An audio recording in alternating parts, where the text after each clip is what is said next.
Hello and good morning students. तो अब हम लोग वेरियस न्यूट्रिएंट्स के बारे में डिस्कशन करेंगे कि पर्टिकुलर न्यूट्रिएंट का रोल क्या है, सोर्स क्या है और डेफिशिएंसी इफेक्ट क्या होगा अगर वो पर्टिकुलर न्यूट्रिएंट प्लांट को नहीं मिलते हैं। तो सबसे पहले हम लोग बात करेंगे नाइट्रोजन के बारे में। तो जान लेते हैं नाइट्रोजन एक मिनरल के रूप में क्या रोल प्ले करता है। सबसे पहले हम देखते हैं कि ये मेजर कंस्टिट्यूएंट है किन किन चीज़ों का, प्रोटीन, वाइटामिन्स, एंजाइम्स, हॉर्मोन्स और क्लोरोफिल का। नाइट्रोजन हेल्प करता है रैपिड ग्रोथ में, प्लांट्स के रैपिड ग्रोथ को मेंटेन करता है। एंड नेक्स्ट, ये डायरेक्टली इन्वॉल्व होता है इन मेटाबॉलिज्म। मेटाबॉलिज्म में हम क्या जान सकते हैं, synthesis and transfer of energy. जब हम इस पर्टिकुलर मिनरल के सोर्स की बात करें, यानी कि ये हमें कहाँ से मिलेगा, तो सबसे पहले हम देखते हैं कि फर्टिलाइज़र के रूप में इसको सॉइल में मिलाया जाता है। क्यों? क्योंकि नाइट्रोजन एज अ मिनरल, इसका कंजम्पशन बहुत ही ज़्यादा लार्ज होता है बाय द प्लांट, बहुत ही ज़्यादा मात्रा में प्लांट्स इसको अपटेक करते हैं। दूसरा सोर्स हम देखते हैं एयर। एयर में नाइट्रोजन प्रेजेंट है, लेकिन एटमॉस्फेरिक एयर अवेलेबल नहीं होता है प्लांट्स के लिए। ये अवेलेबल कब होगा? जब ये सॉइल में प्रेजेंट हो। तो एटमॉस्फेरिक एयर में जो नाइट्रोजन प्रेजेंट है वो सॉइल में कैसे जाएगा? यहाँ पे हमें समझना होगा the role of legumes. Example क्या है लेग्यूम्स का? Peas, beans. अब इन प्लांट्स में हम क्या देखते हैं? रूट नोड्यूल्स पाए जाते हैं, या हम कह सकते हैं कि इन तरह के प्लांट्स में रूट नोड्यूल्स बनते हैं और इनमें प्रेजेंट होते हैं राइजोबियम बैक्टीरिया। तो इन राइजोबियम बैक्टीरिया का क्या काम है यहाँ पे? ये राइजोबियम बैक्टीरिया क्या करते हैं? एटमॉस्फेरिक नाइट्रोजन को मिक्स करते हैं इनटू द सॉइल, और वो इस फॉर्म में सॉइल में मिक्स होता है जिससे कि वो यूटिलाइज किया जा सके बाय द प्लांट्स।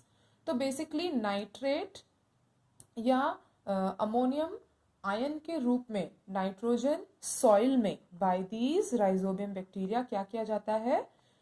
मिक्स किया जाता है या फिक्स किया जाता है।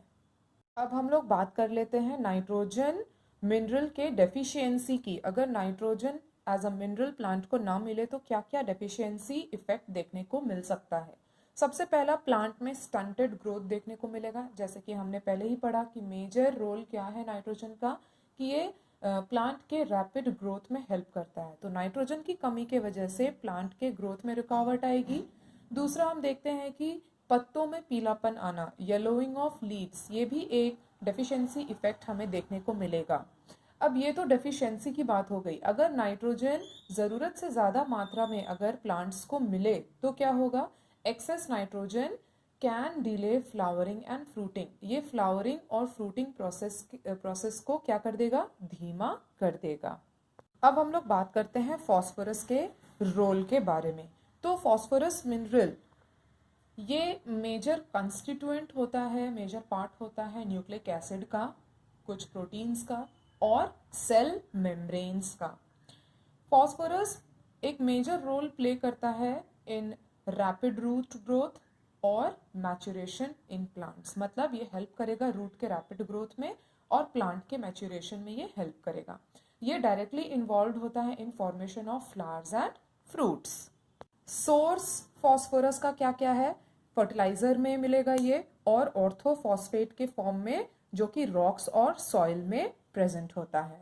बेसिकली जब हम फॉस्फोरस की बात करते हैं तो ये एटमॉस्फेयर में प्रेजेंट नहीं है। एटमॉस्फेयर में प्रेजेंट नहीं है और प्लांट को इसकी रिक्वायरमेंट है। तो यहाँ पर क्या हम देखते हैं कि जो फॉस्फोरस है ये बेसिकली प्रेजेंट होता है लैंड में इन रॉक एंड सॉइल मिनरल्स। और अगर हम इन नेचर की बात करें तो ये अकर करता है as phosphate and orthophosphate. Phosphorus की डेफिशिएंसी से क्या हो सकता है इफेक्ट? जैसे कि हमने पढ़ा कि phosphorus is required for rapid growth and maturity of plant. तो यहीं से हमें समझ में आता है कि अगर फॉस्फोरस प्लांट्स को नहीं मिलेगा तो क्या होगा? रूट ग्रोथ में रिटार्डेशन दिखाई देगा, प्लांट के मेच्योरिटी में भी रिटार्डेशन दिखाई देगा, फ्लावर और फ्रूट के फॉर्मेशन में फॉस्फोरस एक इम्पॉर्टेंट रोल प्ले करता है, तो अगर फॉस्फोरस ना मिले प्लांट को तो इसमें फ्लावर और फ्रूट का पुअर यील्ड होगा, यानी कि प्रॉपर फॉर्मेशन ऑफ फ्लावर अगर नहीं होगा तो फ्रूट फॉर्मेशन भी नहीं होगा। इसका एक और इफेक्ट हमें देखने को मिलता है कि स्टेम्स और लीव्स में पर्पल या डार्क ग्रीन कलरेशन दिखाई देगा। ये इंडिकेट करेगा कि प्लांट में फॉस्फोरस डेफिशिएंसी है। अब हम लोग बात करेंगे पोटेशियम एज अ मिनरल के बारे में। तो पोटेशियम मिनरल का मेजर रोल क्या है प्लांट में? पोटेशियम एज आयंस, मतलब पोटेशियम आयंस के रूप में बेसिकली इम्पॉर्टेंट रोल प्ले करता है इन opening and closing of stomata, यानी कि ये मेजर रोल प्ले करता है इन स्टोमाटल मूवमेंट। दूसरा, प्रोटीन सिंथेसिस में ये हेल्प करता है। कैसे? ये एक्टिवेट करेगा एंजाइम्स को जो कि रिक्वायर्ड होते हैं for the process of photosynthesis, respiration, synthesis of protein. Potassium को जब हम एक आयन के रूप में बात करते हैं तो हम यहाँ पे ये समझने की कोशिश करते हैं कि जो पोटेशियम होता है वो एक डोमिनेंट कटायन होता है प्लांट में। डोमिनेंट कटायन है मतलब इसका इंपॉर्टेंस बहुत ज़्यादा होगा प्लांट के लिए। क्यों? फॉर ऑल द एक्टिविटीज़, जैसे कि हमने बात की फोटोसिंथेसिस की, रेस्पिरेशन की या सिंथेसिस ऑफ प्रोटीन की, तो इन सारी एक्टिविटीज़ के लिए क्या चाहिए? एंजाइम्स की रिक्वायरमेंट होती है, और ये एंजाइम्स एक्टिवेट किया जाता है बाय पोटेशियम ओनली। फिर हम देखते हैं कि फ्रूट के क्वालिटी में इम्प्रूवमेंट लाने का काम भी पोटेशियम करता है। ये मेंटेन करता है अनायन कटायन बैलेंस भी सेल्स के अंदर। अब हम लोग पोटेशियम मिनरल के सोर्स की बात करते हैं।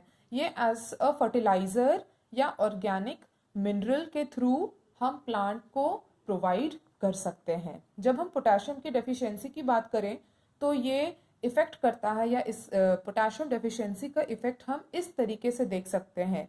प्लांट में हमें पुअर यील्ड दिखाई देगा, लीव्स या तो कर्ल्ड हो जाएंगे या तो फिर स्पॉटेड हो जाएंगे, या फिर हमें पत्तों में पीलापन नजर आने लगेगा, येलोइंग ऑफ लीव्स नजर आने लगेगा। अब हम लोग बात करते हैं कैल्शियम एज अ मिनरल के बारे में। तो इस मिनरल का रोल क्या है? ये हेल्प करता है सेल वॉल के सिंथेसिस में, सेल वॉल बनाने में हेल्प करता है। ये मेजर रोल प्ले करता है इन स्पिंडल फॉर्मेशन। स्पिंडल फाइबर का फॉर्मेशन कब होता है? ये हम सेल डिवीजन के टाइम पे देखते हैं। तो यहाँ पे स्पिंडल फाइबर के फॉर्मेशन में भी कैल्शियम मिनरल हेल्प करता है। ये एंजाइम्स को एक्टिवेट करने में भी मदद करता है। मेजर सोर्सेस क्या है कैल्शियम एज अ मिनरल? ये फर्टिलाइजर के थ्रू हम प्लांट को प्रोवाइड करा सकते हैं, और ये पाया जाता है डोलोमाइटिक लाइम और जिप्सम में। कैल्शियम डेफिशिएंसी के वजह से रूट, स्टेम्स और फ्लावर में रिटार्डेड ग्रोथ ऑब्जर्व किया जा सकता है। साथ ही साथ लीफ के मार्जिन में येलोइंग या पीलापन देखने को मिल सकता है, या फिर लीव्स और फ्रूट्स में स्पॉट्स नजर आए, तो ये एक क्लियर इंडिकेशन है कि प्लांट में कैल्शियम मिनरल की डेफिशिएंसी हो रही है।